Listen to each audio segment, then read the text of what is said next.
Hey, all my Crimsonites, and welcome to the Crimson Cure channel, where we embrace our femininity, increase our womanly value, and celebrate our brothers. So join me on our feminine journey to learn, heal, and grow. Hey there, my Crimsonites, and welcome to the Crimson Cure channel. I'm your host, femininity coach, and author of The Crimson Cure, and this is my perspective. So we got a disappointing story to talk about. I'm going to go ahead. I'm not even going to preface it too much. I'm just going to read the article and then we're going to come back to it, because this still speaks to what I was talking about the colonized mind. And when a Black woman's mind is colonized, the destruction is it's on autopilot. Florida babysitter faces felony charge for allegedly filming herself making a 1-year-old smoke marijuana. This is the girl here. Nalady Roberts, a 17-year-old babysitter in Florida, landed herself behind bars last week after she allegedly made a video of herself placing a lit marijuana cigarette in the mouth of her friend's 1-year-old baby and watching as the toddler inhaled. Nalady Roberts was taken into custody on Friday and charged with 1 count of felony child abuse in connection with the incident, according to a press release from the Pinellas County Sheriff's Office. Deputies on Thursday, March 23rd, responded to a private residence located in an unincorporated area of Largo regarding a report about a child possibly being abused. Largo is about 25 miles west of Tampa. Upon arriving at the residence, deputies say they made contact with Roberts and the victim. Roberts confirmed that the child was left in her care by the victim's 16-year-old mother. So these are 2 teenage girls. The mother and Roberts are friends. Under questioning, Roberts allegedly admitted that she had been smoking marijuana near the victim, but denied ever having placed the joint in the child's mouth. Okay, however, authorities say they came across definitive proof that Roberts was not being honest about her time with the toddler. After detectives assigned to the Crimes Against Children unit took over the investigation into the incident. Through various investigative techniques, detectives were able to obtain the video, which shows Roberts placing a marijuana cigarette in the victim's mouth. The victim then inhales while the lit marijuana cigarette is in their mouth, and the embers begin to glow brighter. Roberts then takes the marijuana cigarette out of the mouth of the 1-year-old and places it into her own and inhales, causing the embers to glow brighter. After obtaining a copy of the video, detectives interviewed Roberts for a second time. During a follow-up interview, deputies say Roberts admitted to watching the victim and placing the marijuana in the victim's mouth. Okay, Roberts refused to provide investigators with an explanation as to why she put the lit marijuana cigarette in the toddler's mouth while the child was in her care. That's because there was no reason. She was subsequently taken into custody and transported to the Pinellas Juvenile Assessment Center without incident. It is unclear how detectives discovered the footage of the victim allegedly filmed, because she probably had it on her phone or she probably posted it to social media. I'm going to stop. When your mind is colonized, when you are the biggest proponent now, when you are the biggest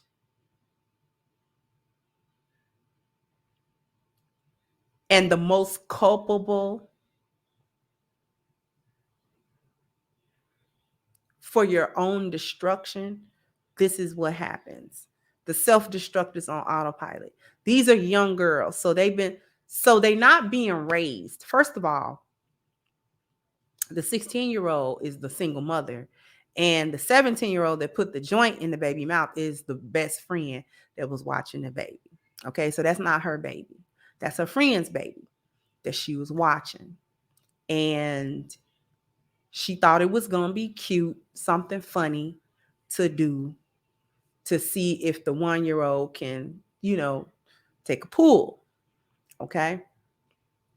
She records it. That's how you know they think it's funny or something cool or something, whatever. She going to post it. She going to laugh at it. She going to send it somewhere, whatever. Right. Must have posted it publicly, or somebody saw it and called. Okay. I don't know why they don't just say she put it on social media, because that's where it would be. Or she texted it to somebody and that person didn't think it was funny and they called on her to come get that baby away from her. This is why I say Black single motherhood is a failure, because they start out young. This isn't a case of, and I'm going to keep reiterating, this isn't a case of Black men making families and then leaving them. This is not a family to begin with. This was probably some little boyfriend or something she had, some little whatever, and she's had a baby by him. She was 16, the baby's 1. So she was 15 when she got pregnant. Do you understand now? Is the mathing for you? 15. So that girl was 16. Her best friend got pregnant when she was 15 or whatever. She's now 16 and the baby's 1. Okay? This is all happening in whatever household situation that is. Gotta be dysfunctional because dysfunction has come out of it. You got a 16-year-old with a 1-year-old baby. She hangs out with her 17-year-old friend. Who knows what a 16-year-old baby mama is at? She leaves it with her 17-year-old friend. Her being young and silly, she think it's cute. First of all, you smoking around this baby. That's the first problem. That ain't even the first problem. The first problem is you're 17 and you're watching your best friend's baby that's a year younger than you. No mention of an older adult nowhere. So these girls are on their own, steeped in the lost value system. Let's call a thing a thing. Steeped in the lost value system. They don't know up from down. Ain't nobody gonna tell them. Already behind the 8 ball with a baby at 16, she gonna have another one. Because ain't nobody there to tell her not to do it. Wasn't nobody there to tell her not to do it the first time and give her a good reason why not. And give her an environment that wasn't conducive to that. She's in an environment conducive to her being a single mother before she's 18.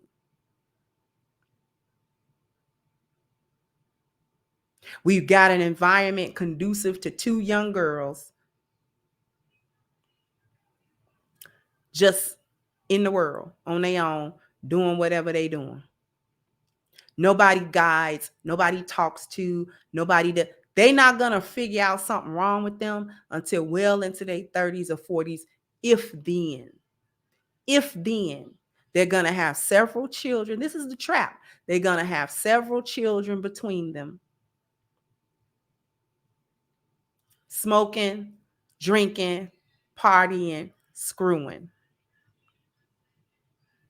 No wife qualities, no value system set up where they will be valuable women. Nobody's telling them about their personal market value. Nobody's talking to them about their belonging market value. Nobody's talking to them about their friendship market value. They're certainly not talking to them about their sexual market value. And marriage is not even in the conversation at all.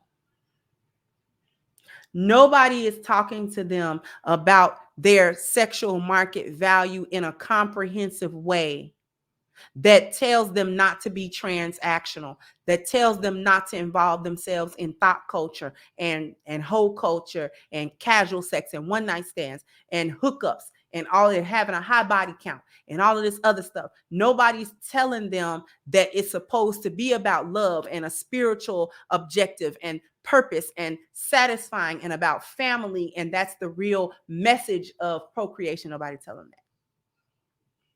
Nobody tell them that. And you think my channel is not necessary when we got this as a common thing. This is not a one-off. I can't afford to ignore the issues that Black women are dealing with to only highlight what the handful of lionesses are doing.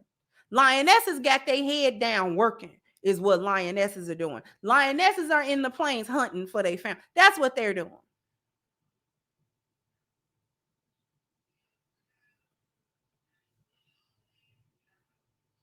Over here, My channel is called The Crimson Cure, and the only people that need cure is the people that's sick. Lionesses come here to get an immunity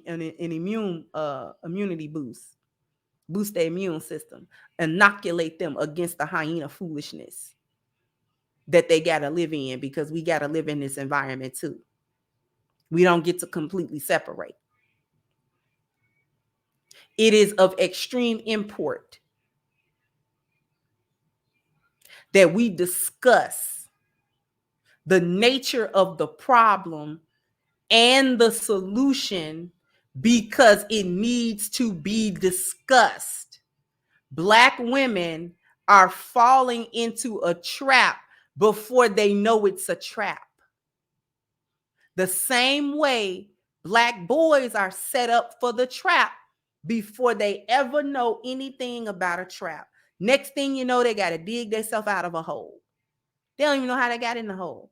That's the insidious nature of the lost value system. That's the insidious nature of it. This is why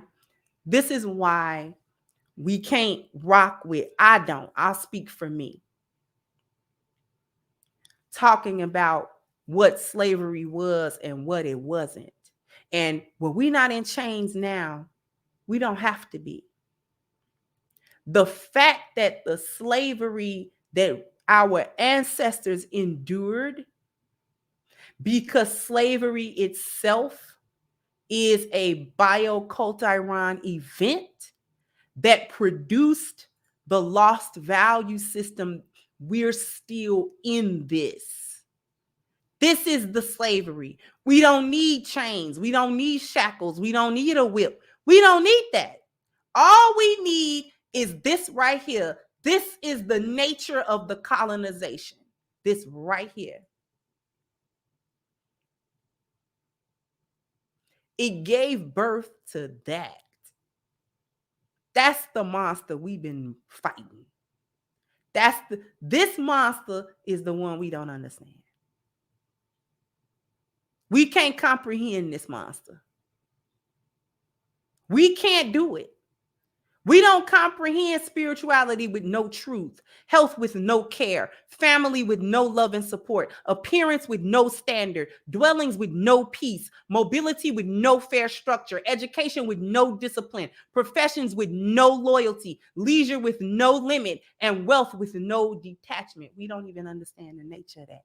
We don't understand the titular cycle of bondage, and then faith, and then courage, and then liberty, and then abundance, and then getting into selfishness, and then complacency, and then apathy, and then dependence back into bondage. We don't understand. We don't get it.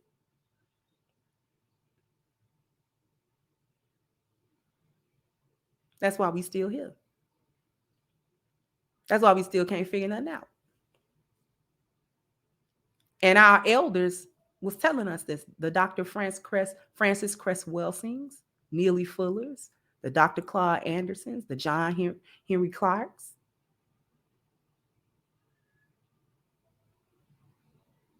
Our elders, the Shahrazad Ali's.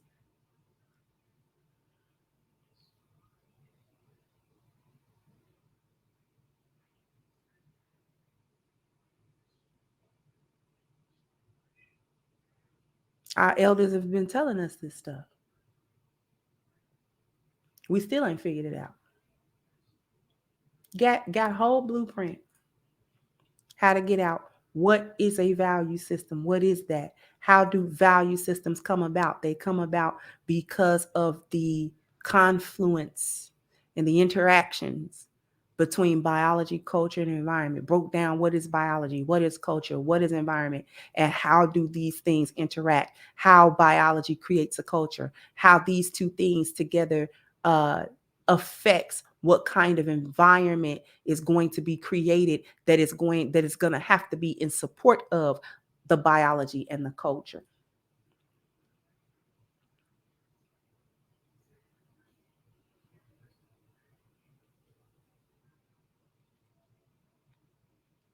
Because we celebrate single motherhood. Because we celebrate single motherhood, these young girls here have fallen directly into that trap. They probably not gonna never get out of it. The chances are slim that they ever gonna have any mindset that don't support that. These are the women that get tired of their kids because they were never prepared for that. They get tired of the kids. They cry. They neglect them. They leave them. They abuse them. They beat them. They degrade the men. They degrade themselves. These are the ones that set you up for a fight. These are the ones that kids be hungry and dirty going to school, or if they go to school. These are the ones that keep the kid away from the baby daddy. These are the ones that antagonize the father of their children in a home until it ends up in his death. These kinds of girls.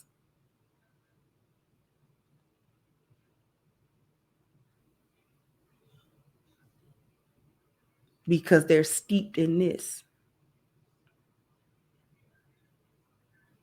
Because there's no spiritual discernment. There's no spiritual anything. There's no guide. There's no code. There's no moral. There's no principle. Nothing. Just in the world. Relying on social media to tell them how to live and what to think and what to do.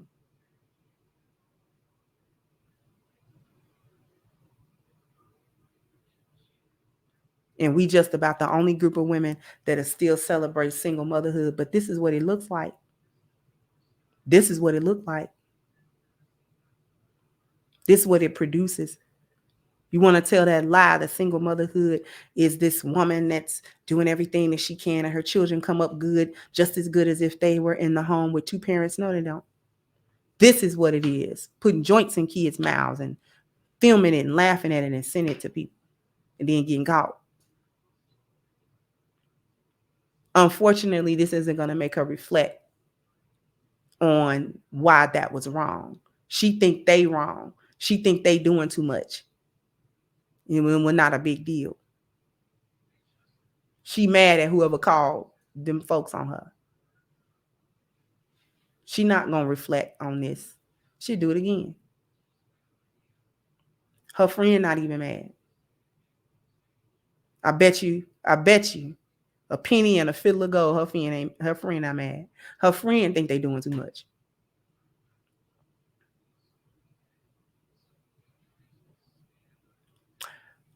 Jump in the description box and hit the link for crimsoncure.com and get your copy of Reclaiming the Black Feminine, Lies of Feminism and the Road to Recovery. If you want it digitally, the link is also in the description box for Amazon as well.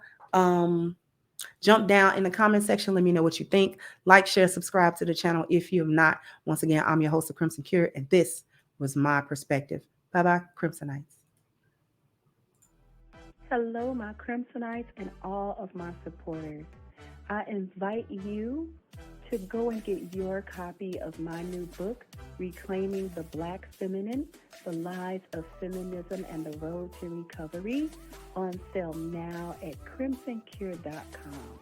This is guaranteed to change your perspective and positively impact your life. So go ahead now to crimsoncure.com and get your copy today.